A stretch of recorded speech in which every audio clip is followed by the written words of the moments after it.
प्रमुख आहेत मॅडम, कुठे निघाला आहात आणि काय नेमकं घडलं त्याच्याबद्दल?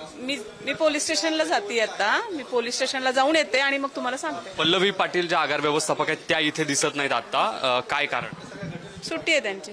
आज सुट्टी आहे त्यांची. याच म्हणजे बुधवारी सुट्टी असते, दर बुधवारी. बुधवारी त्यांची सुट्टी नसते. आज महाशिवरात्रीची सुट्टी आहे ना, सगळ्यांना असते ना.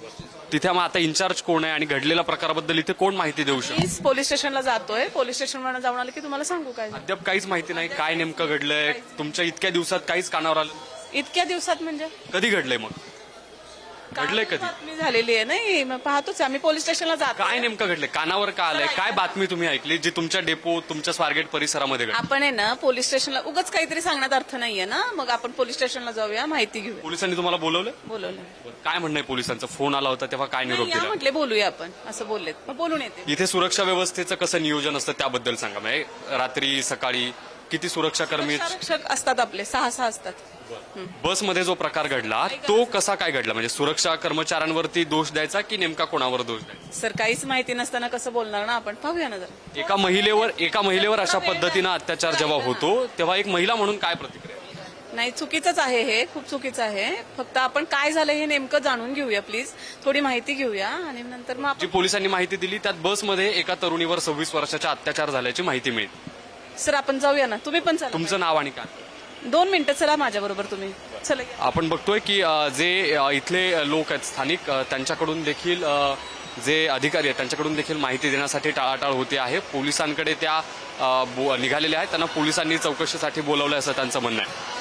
व्हिडिओ जर्नलिस्ट संपत मोरे, संबित ज्ञानेश्वर चौकमल, पुढारी न्यूज, पुणे.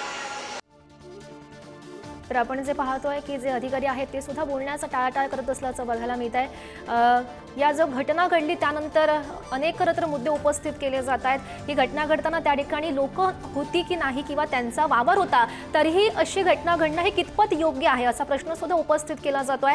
पुण्यातील स्वारगेट एसटी बस स्थानकातील ही धक्कादायक अशी घटना पहाटे 5:30 वाजता स्वारगेट बस स्थानकात ही घटना घडलेली आहे आणि त्यानंतर पोलीस या प्रकरणाचा अधिकचा तपास करत आहेत.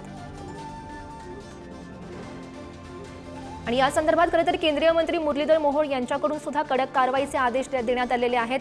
त्यांनी सुद्धा चौकशीला वेग लावावा अशी मागणी केलेली आहे.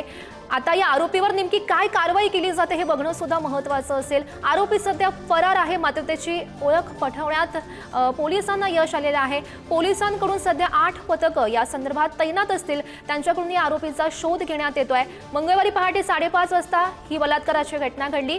स्वारगेट सारख्या एका गजबजलेल्या स्थानकात एका महिलेवर 5:30 वाजता सकाळी 5:30 वाजता हा बलात्काराचा प्रकार घडलेला आहे. आपण नुकतंच काही वेळापूर्वीच पाहिलं, पुणे पोलिसांकडून सुद्धा अनेक महत्त्वाचे मुद्दे उपस्थित करण्यात आलेत. आणि या संदर्भात अधिकची माहिती जाणून घेऊयात. आमचे प्रतिनिधी ज्ञानेश्वर चौतमल सध्या आपल्यासोबत आहेत. ज्ञानेश्वर, आपण अगदी थोड्या वेळापूर्वीच पाहिलेलं होतं, पुणे पोलिसांनी माहिती दिलेली आहे, अनेक महत्त्वाचे मुद्दे मांडलेले आहेत या प्रकरणासंदर्भात. नेमकं त्यांनी काय म्हटलं सविस्तर?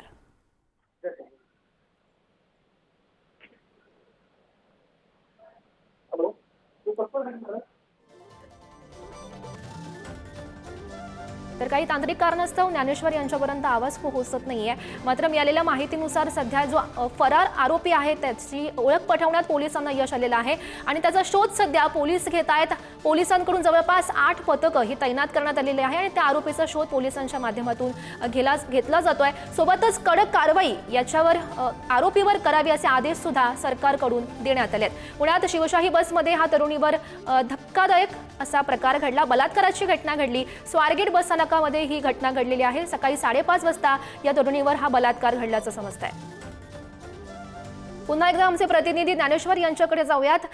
ज्ञानेश्वर, काय अधिकची माहिती आता नवी ताजी अपडेट या प्रकरणासंदर्भातली समोर येते? पुणे पोलिसांनी सुद्धा महत्त्वाचे मुद्दे खरं तर उपस्थित केलेले आहेत या प्रकरणासंदर्भात. अधिकच्या अपडेट्स?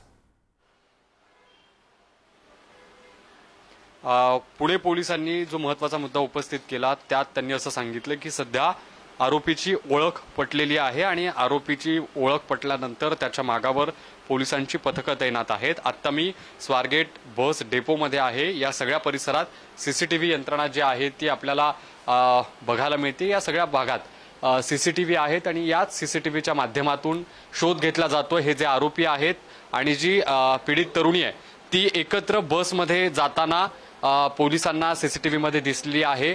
आरोपीनं आणि तरुणीनं या बसमध्ये जाताना सोबत जातानाची जी दृश्य आहेत ती सीसीटीव्हीच्या माध्यमातून पोलिसांच्या हाती लागलेली आहेत. त्या तरुणीला फलटणला जायचं होतं आणि ही तरुणी एका अनोळखी व्यक्तीला जेव्हा पत्ता विचारत होती, बस कुठे थांबते हे विचारत होती, तेव्हा हा सगळा प्रकार लक्षात आलेला आहे. आणि त्यानंतर आत्ता जर आपण बघितलं असेल तर पोलिसांकडून आरोपीचा शोध जो आहे तो घेतला जातोय. सीसीटीव्हीची जी मदत आहे ती या ठिकाणी घेतली जाते आहे. आणि हा सगळा प्रकार घडल्यानंतर आरोपी तिथून पसार झाला.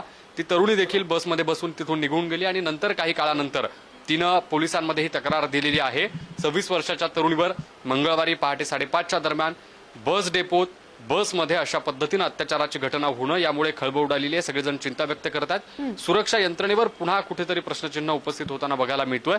आपण जर बघितलं असेल तर आरोपीचा शोध घेण्यासाठी सीसीटीव्ही यंत्रणा जी आहे ती तपासली जाते आहे आणि सीसीटीव्ही तपासून आरोपीला पकडण्यासाठी प्रयत्न जे आहेत ते केले जात आहेत. सध्या स्वारगेट बस डेपोमध्ये या सगळ्या बस परिसरामध्ये जे सीसीटीव्ही आहेत ते आपण पाहतोय. वेगवेगळे सीसीटीव्ही कॅमेरे आहेत.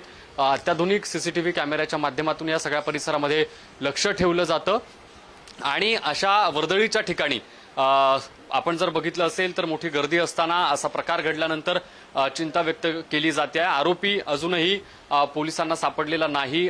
त्याची ओळख पटलेली आहे. काही पथकं पोलिसांचा या आरोपीची शोध घेण्याच्यासाठी म्हणून रवाना झाल्याचं बघायला मिळतं आहे आणि वेगवेगळ्या पथकाच्या माध्यमातून ही जी गोष्ट आहे ती आपल्याला दिसते. आता जर बघितलं असेल तर ही आपल्याला स्क्रीनवर जी बस दिसते या बसमध्ये हा सगळा प्रकार घडलेला आहे. सध्या ही बस त्या ठिकाणी पार्क करण्यात आलेली आहे आणि सकाळी 5:30च्या दरम्यान आपण जर पाहिलं असेल तर हा सगळा प्रकार घडलाय. या ठिकाणी हे बॅरिकेटिंग जे आहे ते करण्यात आलेलं आहे आणि याच बसमध्ये ही बस जेव्हा उभी होती तेव्हा त्या 26 वर्षीय तरुणीवरती या नराधम इसमानं जे अत्याचार आहेत ते केलेले आहेत, बळजबरी जी आहे ती केलेली आहे. आपल्याला दिसते की ज्या बाजूच्या बस आहेत त्या आहेत आणि जे मध्ये वर पांढऱ्या रंगाचं जे छत आपल्याला दिसतंय ही शिवशाही असलेली बस जिथे बॅरिगेटिंग केल्याचं देखील आपल्याला दिसतं आहे.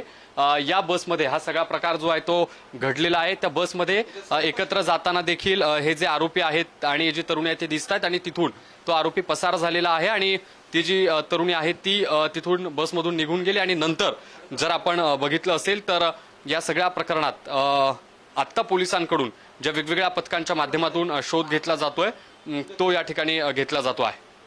हो, नक्कीच ज्ञानेश्वर. या आरोपीला नेमकी कधी अटक केली जाते आणि काय कडक कारवाई खरं तर त्याच्यावर केली जाते हे बघणं महत्त्वाचं असेल. धन्यवाद दिलेल्या सविस्तर माहितीसाठी.